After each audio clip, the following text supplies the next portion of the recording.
We've been together since 2015, and initially I had planned for this to be a lifelong relationship. However, we faced some challenges along the way, and that's one of the reasons I never got around to proposing. Unfortunately, the ring fund I had set aside for that purpose will now be used for something else, I'm certain.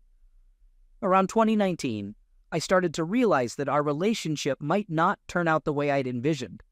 We had a lot of arguments, nothing physical, just disagreements and both of us being upset. And our bed life suffered a lot after 2016 due to medical reasons, and it never really improved.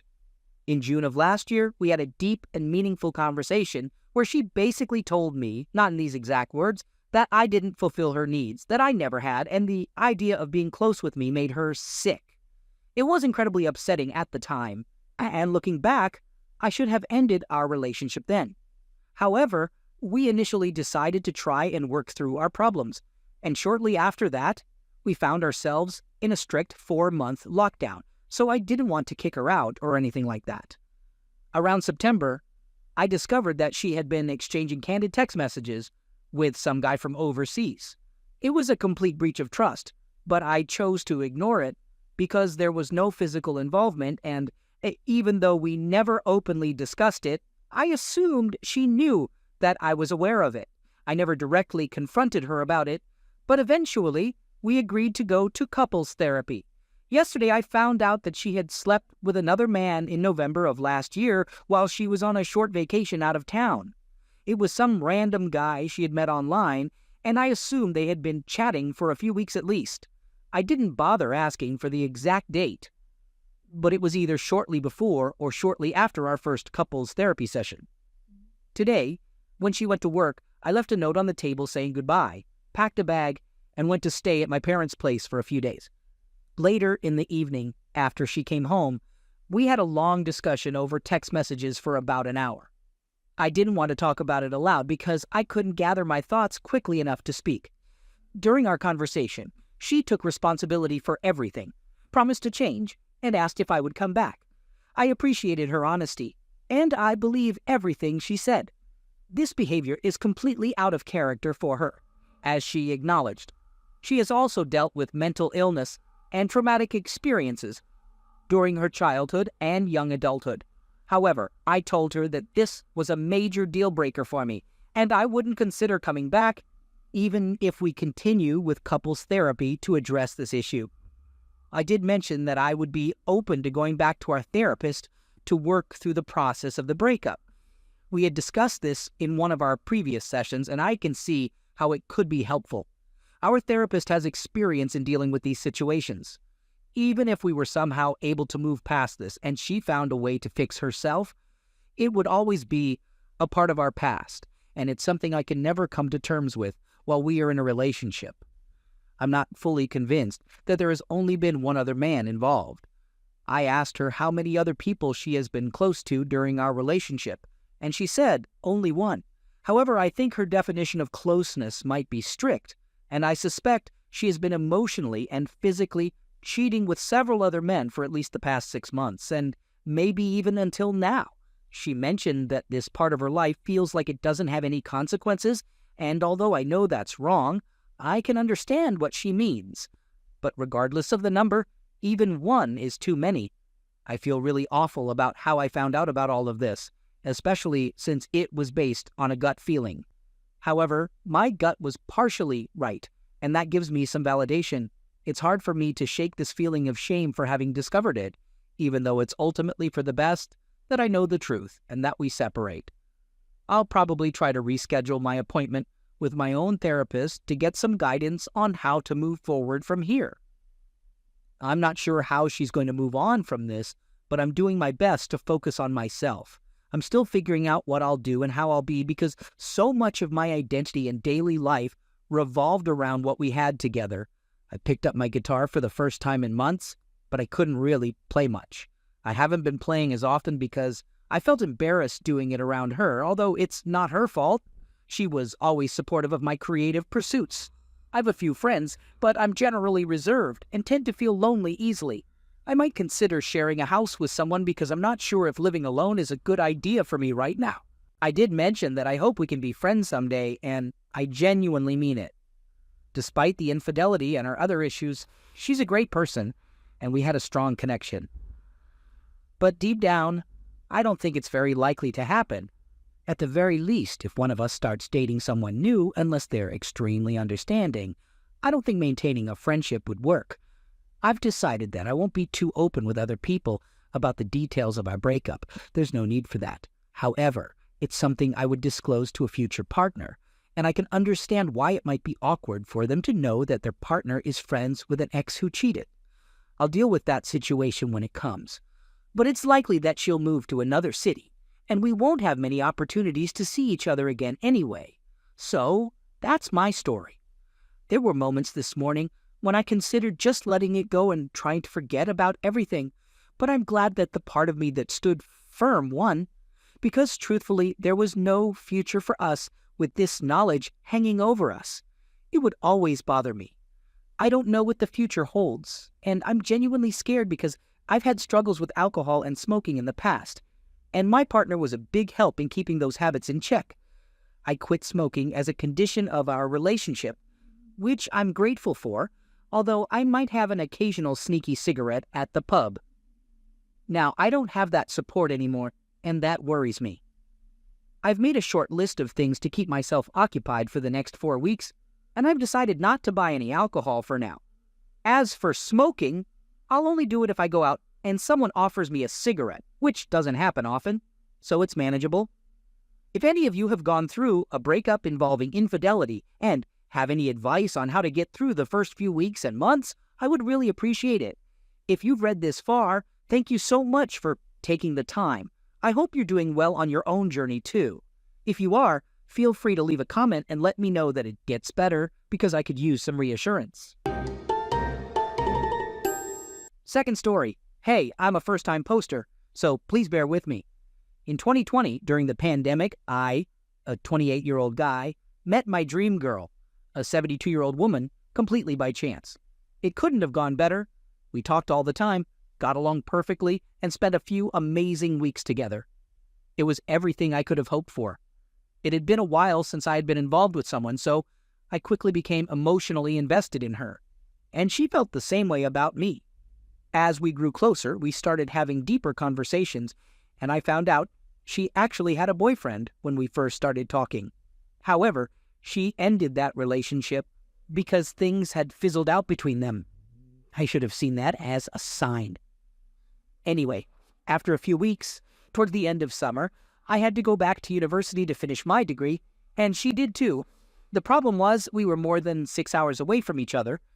We decided to stay in regular communication and talk every day to see how things would go. We made an effort to talk as much as possible, despite the distance, and we grew even closer. I made the trip to see her once, and we had the most amazing weekend together. It was perfect. But there's something from my past that I felt I should disclose to her if we were getting close. I wanted to be honest and upfront about it. I had a one-time incident on a night out that led to a criminal record, and I'm not proud of it. It was a low point in my life, and I realized I needed to turn things around. To make a long story short, I went from a dead-end situation to studying online, gaining access to university, and now I'm halfway through my master's. I've made some progress. Anyway, that's a story for another time. Basically, the parents of the girl I was seeing didn't approve of my past, even though I was about to graduate and move forward in life. After that, things started to become distant between us. We still talked every day, and she convinced me that she would talk to her parents about it when she went back to Canada for Christmas. She's Canadian. Little did I know, that was just a bunch of lies. Eventually, in January 2021, I decided to end things because chasing after a girl for that long was taking a toll on my mental health. In my own words at the time, I'm only a fraction of the guy I used to be when we first met. So we went our separate ways. Fast forward to April 2021. I receive a message from her asking how I'm doing and saying she missed me, and being the sentimental guy that I am, I went along with it. It turned out she had moved back to Canada in January to finish her master's degree, so she was still there at that point.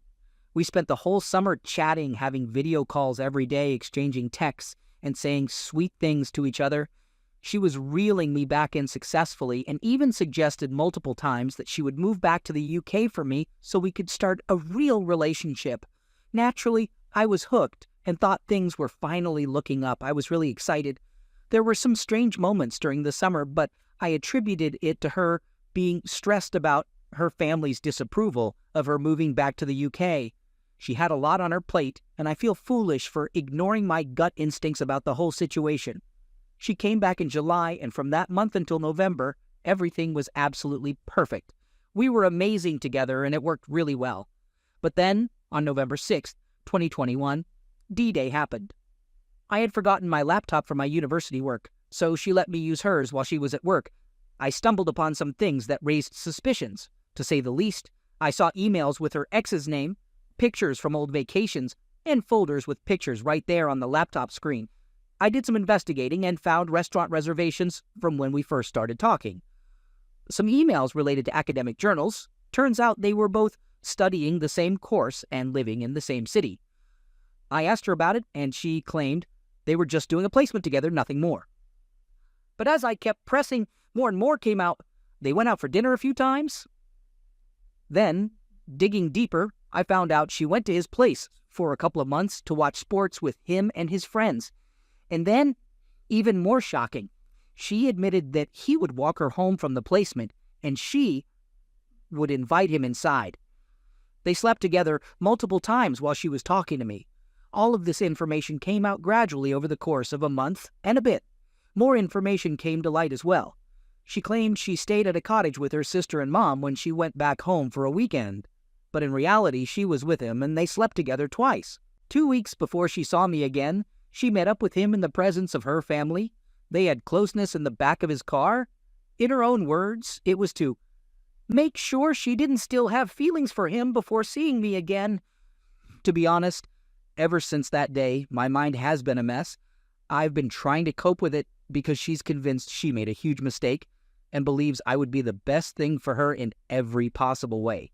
She keeps saying all these things to me. Her excuse for cheating? She didn't have her family's approval of our relationship and thought I was too good for her.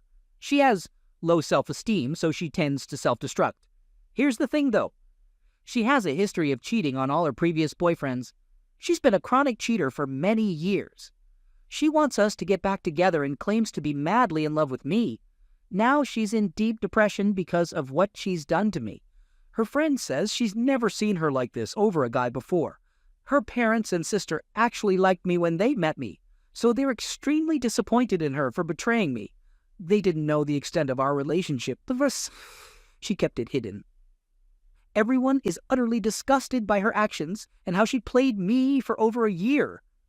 What should I do in this situation? Honestly, I don't think I can ever fully trust her again. Rebuilding that trust would require years of hard work. And right now, we don't live close to each other. Part of me thinks I should consider reconciling because maybe she just made some stupid choices. I don't really believe in pure mistakes. And perhaps beneath all the messiness, she's actually a good person. On the other hand, another part of me feels like I should cut my losses, see it as a learning experience, and move on. I'm at a crucial point in my life where things are going great academically and personally. I'm on track to graduate from my master's program, and a PhD might be in my future, something I never thought I would pursue. The only thing that gives me pause is my desire for a family, a wife, and kids in the future. I wonder if walking away means missing an opportunity to help someone grow and potentially benefit from it myself. Maybe I'm just being crazy, huh? Third story. 3 weeks ago, my partner, 31M of 7 years, and I, 30F, who had just gotten engaged, were in the process of choosing our wedding venue. We had a potential date set, September 2nd, 22, and wanted to visit the venue before finalizing our decision.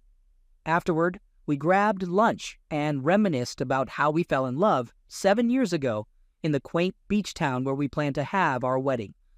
That night, he expressed his excitement about becoming my husband.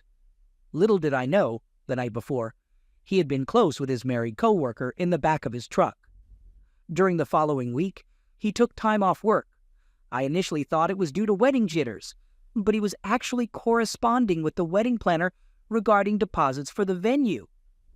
He even approved one of my wedding dress ideas. Our emotional connection and everything else seemed completely normal. Then on Friday, 1 week after he cheated on me, I discovered him crying in our bathroom in the middle of the night. That's when he dropped the bombshell. I was utterly stunned, shocked, and taken aback. We had been together for 7 years, living together for 5, and even shared 2 dogs. I demanded that he tell me everything, and he spilled all the details. They were deeply in love. They believed they were meant to be together, or so he thought.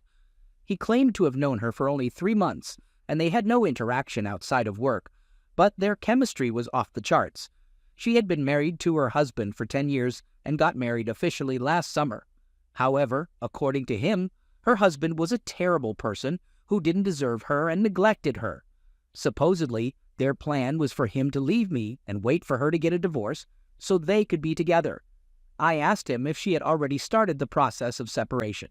He wasn't sure, but he claimed that she had informed her husband about their relationship, and he was okay with it. The whole situation was so absurd that I couldn't help but laugh and wish him luck. It's clear to me that this won't end well. At least the sheer ridiculousness of this mess provides some entertainment and distracts me from the fact that my life is falling apart. My world came crashing down 5 weeks ago on what I call D-Day. My ex-fiancé, 31 a.m., abruptly left me after 7 years to ride off into the sunset with his married coworker. He willingly chose to be with her, and our communication has been mostly non-existent. Tonight, we had a scheduled call to discuss the next steps. I informed him that I had packed his belongings and asked if a Saturday move-out day would work for him. Initially, he seemed cooperative, but things took a turn when I told him he couldn't enter the house. He attempted to intimidate me by claiming he had residency rights and that I couldn't legally keep him out of his own home even though there was no lease. I stood my ground and told him he could take legal action if he wished.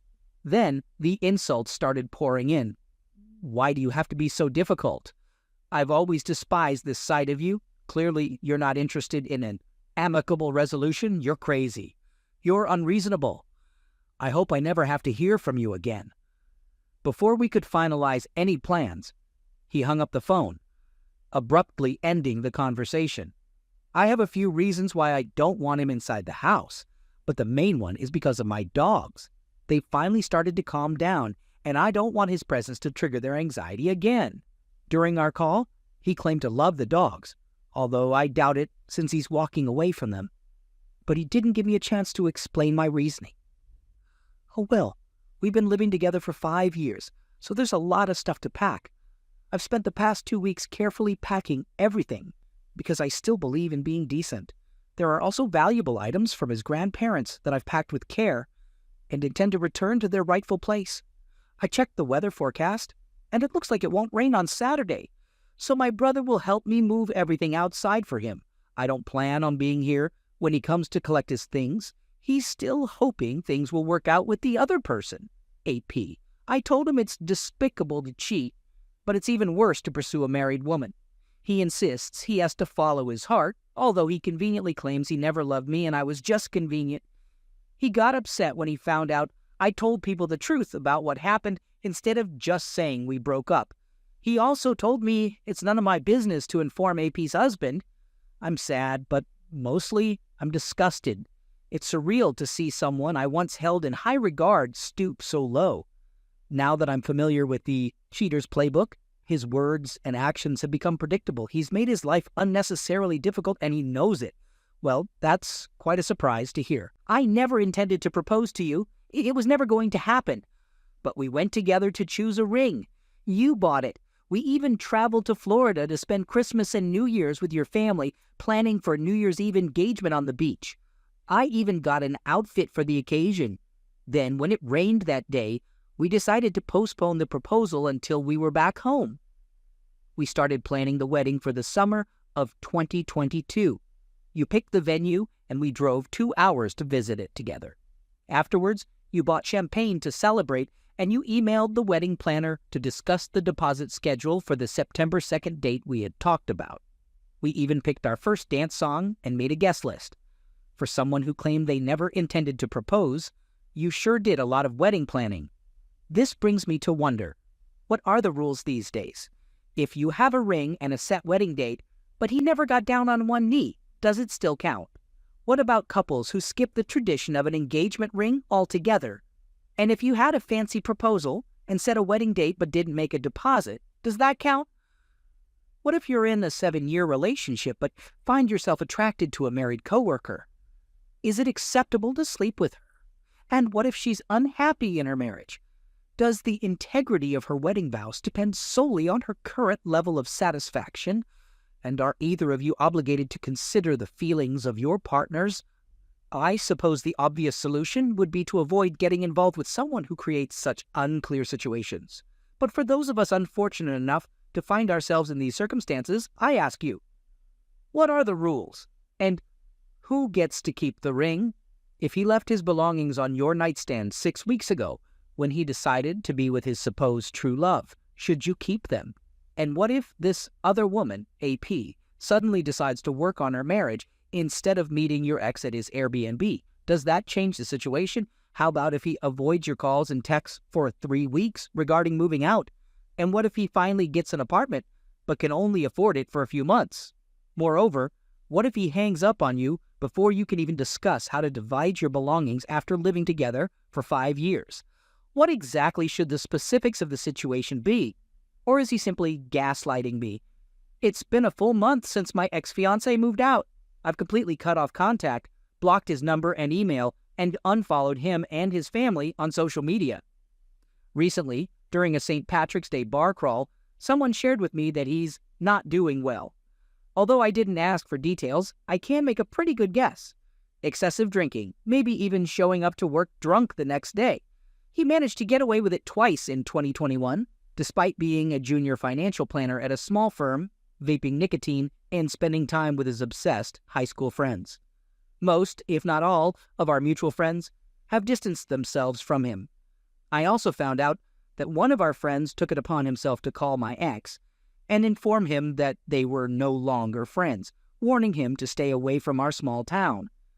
Apparently, it escalated into a heated argument between the two of them. Additionally, my ex had asked a few of these mutual friends for help with his move, but they all declined. Back then, I felt a sense of relief when I saw what seemed like justice. It confirmed my belief that he had indeed made a huge mistake. I also felt a tinge of sadness in my heart. But now I'm furious. How dare he not be happy after everything he's done? He shattered our life together to chase after his supposed one true love. He trampled on our little family because suddenly we weren't enough for him. He played a key role in destroying AP's family too. So much devastation has been caused in the name of his happiness. He better be damn happy. As for me, I'm doing okay-ish. The other morning, I even caught myself feeling a brief moment of happiness. I'm taking care of myself, eating well, and working out. I upgraded my car and I started volunteering at an animal shelter 3 days a week, which has been incredible. I also took up a part-time job. The dogs are doing well, and one of them is going to start an introductory agility class next month. Life moves on. I still cry at night. I still shed tears in the car. It greatly frustrates me how unnecessary all of this has been, especially now that I know how unwell he is. I'm a logical person, and the senselessness of it all is agonizing. It didn't have to be this way.